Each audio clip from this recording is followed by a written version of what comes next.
So here at Escambia Lakes, managed by the Goat Refuge Conservation Land Trust, we know that when a goat is not feeling well, she needs to get the prompt attention.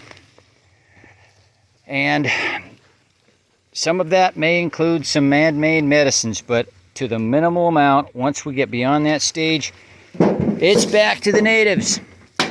So we're bringing this doe, Isabella, here, who just ended her 5-day diarrhea streak. Thanks to sulfadimethox for coccidia, safeguard for worms, and buttermilk, and vitamin B, and mineral supplements such as the red cell liquid, and of course the block and free minerals with salts. So what do we have here? Well, she's at the cabin, okay? So she's in the cabin enclosure. I'm keeping her locked down a bit here right now. Rain was coming, so we put her in here where she's spending the night. But she was down in a special paddock earlier, which has lots of nice, tall bahia grass. She was there with her 2 kids and with supplements and plenty of water. Okay, so now she's back here, and I just got back from a trip, and she's got the ultimate medicine. We've got sparkleberry, we've got wild grape, we've got pine, of course, we got oak, we've got swamp titty, we've got laurel greenbrier, and we've got one of our favorites, right, goats? Sweet gum. So these are the local forage plants, a fraction of them that is. And these goats love this. It's what many goats out there in farms and such don't get enough of, the natural forage. And we're dedicated to raising these goats on natural forage. This girl here has always been gaunt, just sitting with her back spine, but wow, it really looks bad coming out of that diarrhea. It's like, okay, what can we do to get the meat back on her bones? But this is it, folks. No grain feed here. Now, we slipped her a few little pellets, but that buttermilk is what's really good for her. Plus, we've been making some hay out of some of this beautiful bahia grass that grows all over out here. And she's been nibbling on that here, just fresh dried, just from the previous day. So we keep cutting it in small amounts for her right now. Everybody else is just doing fine without hay, but all goats should have a little bit of hay. Again, in the winter, they get a lot of hay. So even in the summer, you should give them a little bit. They should be in the habit of nibbling on that human prepared hay, all cut and dried for them, nice and clean.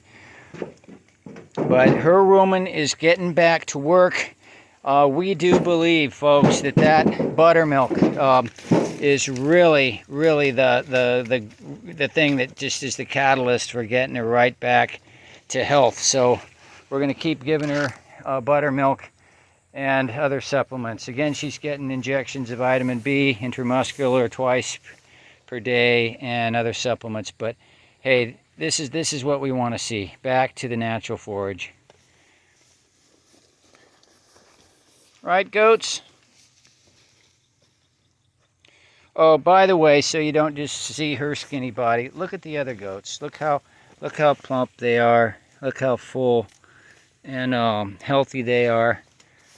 This was a little girl who came to us on the brink of death in the farm. She was laying down to die, and we picked her up and we nursed her. It was a little bit of some cycles with the coccidia and such with her, but bottle baby, and just beyond that, it's just been health. Just healthy goat, bigger and bigger. She's a Weinheimer. These goats can be big. Her father was really big. She keeps growing. She's healthy. This is our little brown-eyed blue here. Very special crossbreeds. This is Dolina's daughter here. This goat over here with this short hair. You see how she looks like her? Short hair, very soft, very perky, very strong little wild spirited thing. And here's one of our little black bucklings. There's Estella, the black doe, who has a little blue baby. Where's your blue baby? Look how healthy she is, shiny coat. And here's Mama and her baby. Don't see no bones sticking out on these goats. But you don't wait to see them. You check those eyelids very frequently. We've had constant rains here for weeks. We've had rains every day. That doesn't help when they're hanging around areas like here where they're hanging around more, and there's the larvae can come up the grasses and they can chew on this, and so it's just all about rotation, and we're completing multiple paddocks around this whole lake, multiple paddocks all around, and very soon we're going to have much more power in moving them around. We do have power now, but it's going to be much more power, and it's very important because there's various separations and different breeds and mamas with babies and things. The more the merrier when it comes to the paddocks. Here's a little bit a doe that we've nursed back to health. She lost a leg. She's just been excellent. Such a beautiful, healthy doe, Alina here. All right, Alina. She's doing just fine. And here's our white mama. You know, she's looking a lot better since I trimmed her hooves. You know, the hooves, just trimming the hooves can really improve the health on a goat. It's seriously, I mean, they can start hobbling along and it just affects their whole mentality, their whole spirit. Sense of well-being is lost when you have to feel some pain in your hoof. I mean, goats are sure-footed animals. They want to feel good in their hooves. This is Valentina here. She's doing great. And here's our buck, Esteban. He's a great buck. He's a little bottle baby. He was a little bottle baby that I saved, and he's just our classic brown, black, and blonde buck here. What a beauty. Look at that hair, but that's his short hair now in the summer. In the winter it gets longer. And this is our buck, Magnar, who I almost got shot in the head with a .45. It was aimed right at my head, and he pulled the trigger. I moved my head just in the nick of time with a reaction, and I saved my life. When I was searching for this baby, only 3 days old, he was lost in the woods, and no one would help. What a cold world out there, man. I'm telling you, people don't care about these goats when it comes to this. People are so selfish. But anyways, I won't go into it. I survived, and I'm here. I saved the goats. This is the black doe's little kid here. Beautiful little blue buck. Look at him. And this is Estella's sister, Nina. She's a big one. I tell you, she headbutts with the bucks. She continues to just grow here, and health is just radiating here in the summer. These two bucks are playing over here. And here's one of our little doelings. Those dark marks are pine pitch. I was going to clean some up, but it's pine, you know. It's like, it smells good too, and it's not hurting them. So this is the mom and her baby here. These are all early spring babies, like the beginning of March, late February. And here's Brownie's little baby with some pine pitch on his rear flank there too. He was lost for 4 days, 3 nights. Incredible drama. And we found him. The goats found him. The forestry company accepted our plea to let the goats run even off the land a little bit where they'd been roaming when they got out, and we managed to pick up the baby. The goats went over the same path where they were, where the baby was hunkered down. They picked him up. While I had been searching 3 nights and 4 days, day and night, continuously, with headlamps and everything. And that's how it is. That's how the blue baby up there in the top was found just like 3 months prior to that. They don't come out of the bushes for you when they're that young. They come out for their mama. Their mama out there calling for them. They know the sound of their mama. This is Yana here. She's the first daughter of the goat that's sick over there that we Isabella, who we're feeding and bringing back to health. This is her daughter. And this is one of the current daughters of Isabella. She now has 2 daughters. This beautiful brown one and a little blue one here somewhere. Well, this is Brownie, the mama of the little buckling there that was lost and caused all the drama. This is Brownie. She was a bottle baby that I rescued, went all the way to near Springfield, Missouri, got 5 babies, paid hundreds of dollars for them. Was it $600 or something for coal goats? We don't care. We love them. We paid for them. We took a long trip. She almost died within days.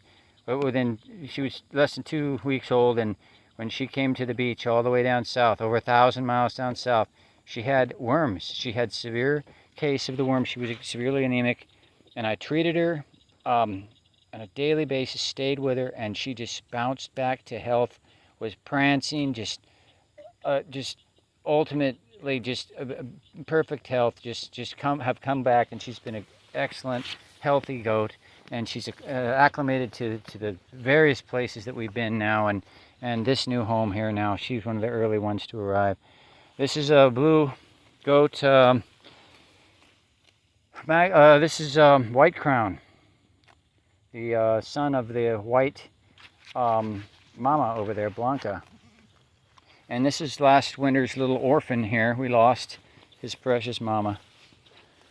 But we have his father here, the big grand buck that's on the station wagon there. Silvio. We'll go visit Silvio in a while, but this is one of Silvio's sons. And he's an amazing little buck. He's got some very special bloodlines. Even got some La Mancha in him. Okay, goats. Did we meet up with everybody?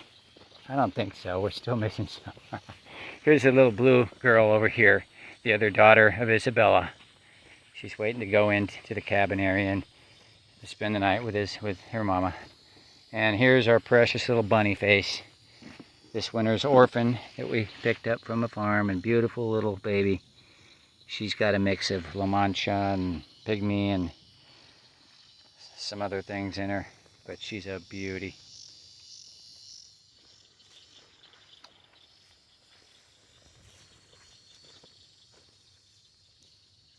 Yeah, this is Silvio. He's a grand buck, very rare bloodlines here. The Devil's River, typically with that blue, and the Moorfield, a cashmere breed, a rare American cashmere breed. Beautiful crossbreed, some of the most beautiful Spanish American horns. He throws the chocolate babies as well as the blue ones and some dark ones.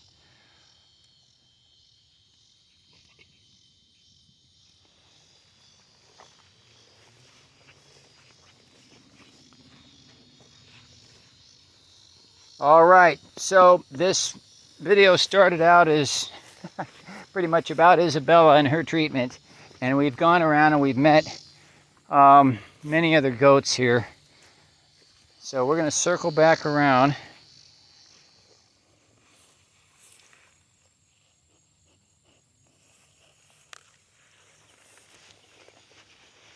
Right, Dolina? We're going to circle back around and say hi to Isabella. Isabella, are you back to health? Look at all those greens you got. She's looking at me. We all know what she wants. More buttermilk. Don't you? Well, I'm going to go get some for you, because that's the key to getting back to health. I do believe that buttermilk. There's nothing like it. In fact, I'm going to have some myself.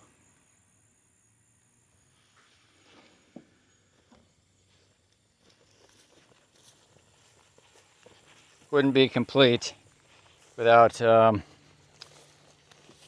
saying hi to Tom here. Beautiful guardian animal, better than any dog, that's for sure. This turkey's right there with the goats, protecting it. It flies up and attacks humans.